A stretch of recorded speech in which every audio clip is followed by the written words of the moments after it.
ازيكم يا جماعه، وفيديو جديد من ويزمو. منافس مباشر وقوي جدا، حامل اللقب منتخب فرنسا. ايه حظوظه في كاس العالم 2022؟ هل هياخدها تاني؟ ايه الموضوع؟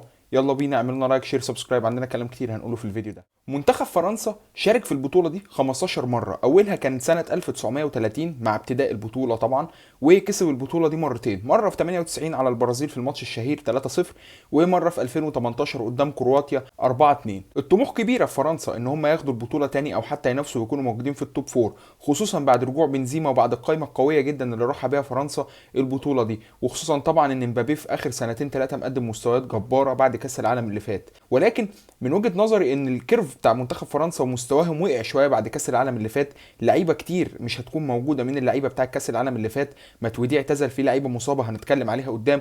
وغير كده هم كسبوا دوري الامم الاوروبيه، ولكن انا من وجهه نظري ان هم مستواهم قل جدا. دي شامب ساعات بتحس ان هو بيتفلسف زياده عن اللزوم، فالموضوع اعتقد يعني ان دي شامب بعد كاس العالم ده هيكون مشي من المنتخب، خصوصا بعد تصريحات زيدان الاخيره وانه ما يمسكش اليوفنتوس. فبكده زيدان كان بيمهد نفسه انه هيمسك منتخب فرنسا. مشوار منتخب فرنسا في التصفيات كان سهل الى حد ما، هم صعدوا اول ب 18 نقطه من مجموعه كان فيها اوكرانيا وفنلندا والبوسنه والهرسك وكازاخستان.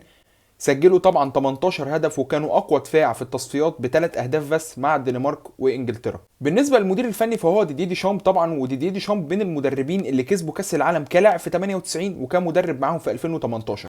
ليه مشاركتين كمدرب في كاس العالم في 2014 و2018 مع نفس المنتخب. في 2014 خرج من الكوارتر فاينل او ربع النهائي قدام حامل اللقب المانيا، وفي 2018 كسب البطوله مع منتخب فرنسا. طبعا غير ان هو كسب البطوله دي مع المنتخب الفرنسي، فهو كسب كمان دوري الامم الاوروبيه 2021، ووصل معاهم فاينل اليورو 2016 وخسروا قدام البرتغال في الماتش الشهير طبعا بتاع ايدير. ديشامب استبعد 12 لعيب من القائمه اللي كانت موجوده معاه في كاس العالم 2018.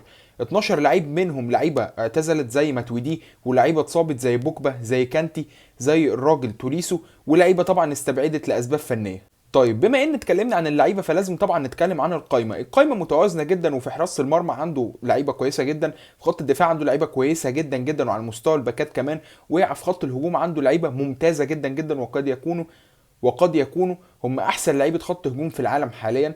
ولكن المشكله بالنسبه له في خط الدفاع اللي فيه لعيبه بوتنشال زي كامافينجا وتشاوميني، ولكن دول مش هيفيدوه قوي، مفيش عنصر الخبره. انت بتتكلم على رابيو، الراجل ما كانش معاهم في كاس عالم 2018، والراجل ما عندوش الخبره الواسعه قوي، ولا الراجل هو اللعيب اللي هيليد نص الملعب وانا همسك وهعمل وكل الكلام ده. لا، هو اقل من كده بكتير. فوفانا نفس الفكره برده مش اقوى حاجه، والراجل فيرتوت اللي هو بتاع روما برده مش اقوى حاجه. فخط النص مشكله كبيره عند منتخب فرنسا، وعشان كده عملنا التشكيل المتوقع لمنتخب فرنسا من وجهه نظري، اللي اعتقد ان هيكون بيلعب بيه ديدي شامب 3 في خط الدفاع واثنين نص ملعب، اللي هم هيكونوا كامافينجا وتشاوميني، لان من وجهه نظري هم بوتنشال مش اقوى حاجه حاليا، ولكن هم احسن اللعيبه الموجوده في نص ملعب المنتخب.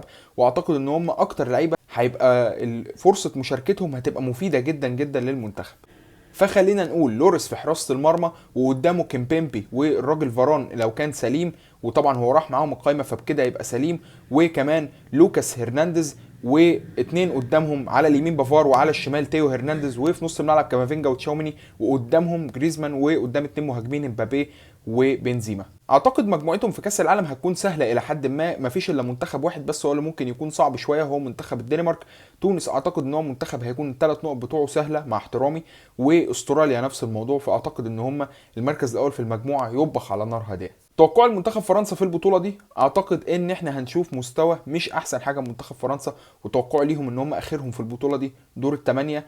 ويعني ده رايي الشخصي، واللي عايز يختلف معايا يختلف طبعا، ولكن انا شايف كده. وبس، اعملوا لايك شير سبسكرايب، اشوفكم الفيديوهات الجايه، سلام.